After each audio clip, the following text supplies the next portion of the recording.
How many people are frozen solid? Are we frozen for peace? All right.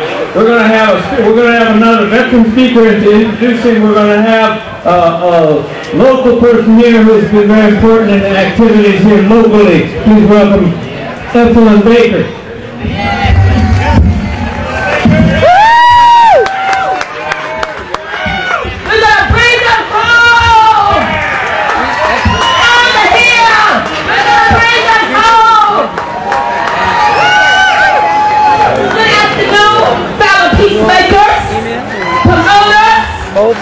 I stand for you today, not to present to you the educational background. Yeah, I'll use my black pen instead of the red pen on red paper. Instead, I come before you to let you know that the next speaker is so passionate about bringing our troops home to an arrest. One who served in Desert Storm and Desert Shield as a combatant officer, who gave up a military career to defend the freedom to speak truth to the power to truth, to defend the inalienable rights of all citizens. One who now leads an organization comprised of male and female veterans who seek peaceful alternatives to war.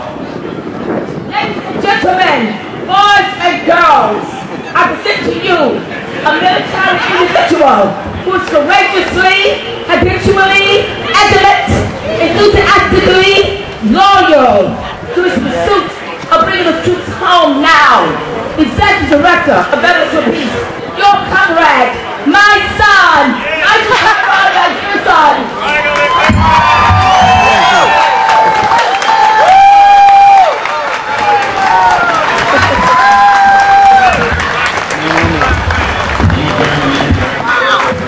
My mother's introduction is longer than my remarks.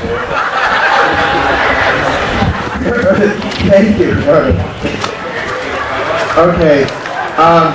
Before I start on what I wanted to say, I do want to say that when I was saying the military family speak out, because my son was serving in the 101st Airborne, and I was listening to the story of the Gold Star mother whose son has died. I did not know that at the time, and it was very powerful, and it hurt me. But it also hurt me that these people up here that claim to support the troops, even though it's okay to disagree, because that's part of democracy, but it's shameful and highly disrespectful and not supportive of the troops to be quiet when a Gold Star family person is speaking, especially a mother. So thank you for coming. I'm honored to speak to you today. You have gathered here 4 times. This is the 3rd time I've gathered with you. Last year, Veterans for Peace gathered on the Gulf Coast to march in caravan from Mobile, Alabama to New Orleans. We gathered in solidarity with the survivors of Katrina and Rita to shine a spotlight on the connections to the lost lives and resources in Iraq that could be better used to serve needs here at home. Tuesday, we will leave on a convoy to the Gulf Coast, stopping in several military towns like Fayetteville to carry a message of support. We know that support is not placing a yellow ribbon on your vehicle or saying I support the troops. Support means to bring them home from Iraq and take care of them when they get here. We as military family members and veterans know this because we live with the war every day. I'm not going to go through a litany of the abuse of power and illegal actions by the Bush administration to take us into this war. You have heard it all before. Instead, I want to share with you some thoughts about my hometown. As you can see, Fayetteville is a small community. Like the typical town adjacent to a military base, there are few high-paying jobs, many service jobs, and limited opportunity. This is one of the reasons young people who grow up here join the military.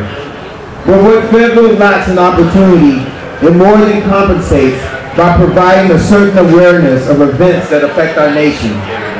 This town has helped me have a sense of what is most real in times of national crisis. Unlike the majority of communities, when the U.S. is at war, Fayetteville knows all about it. This makes Fayetteville and other towns like it special. I am blessed to have grown up here. It gives me a foundation for a particular perspective. The people of Fayetteville have a sense of purpose. soldiers rise each day to prepare to go to war in anticipation of call to service. When that call comes, soldiers answer and follow orders. In between wars, soldiers care for her or his family and prays to live to be a veteran. I was once that soldier. By the Lord's grace, I have lived to be a veteran. I am part of a history of sacrifice from a grandfather who fought in World War I to a son who has seen conflict in Iraq. The recent deaths of 6 service members stationed in this community is part of this history. Fayetteville has a long experience of sacrifice. Generations have seen and know the consequences of war. That collective memory of duty, honor, and sacrifice resides here. And for the most part, the people who live here are good people doing the best they can to live up to this code of honor, duty, and sacrifice. The values I learned here, duty, honor, and sacrifice, are ideals I cherish and follow. This is why I'm here today, because of those values. I know what it means to sacrifice as a soldier, and I know as a father of a soldier. I have experienced war and the fear of a parent dreading a knock on my door. I have a duty to the men and women serving our nation. I have a duty to the men and women who have died in that service. I must honor their deaths by defending the living. I must hold our government accountable for taking us into an unjust war of choice based on lies.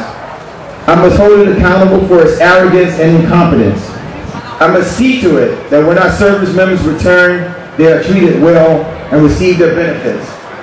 I stand before you today as a father, a veteran, and a civilian. I no longer answer to the president. He answers to me.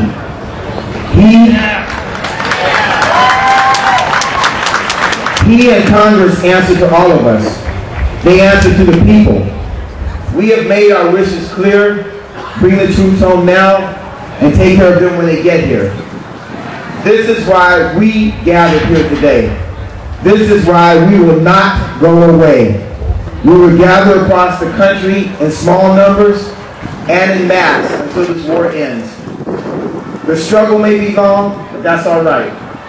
As the Reverend Martin Luther King Jr. has taught us, the arc of the moral universe is long, but it bends towards justice. Our cause is just, and we will prevail. Bring the troops home now. Thank you.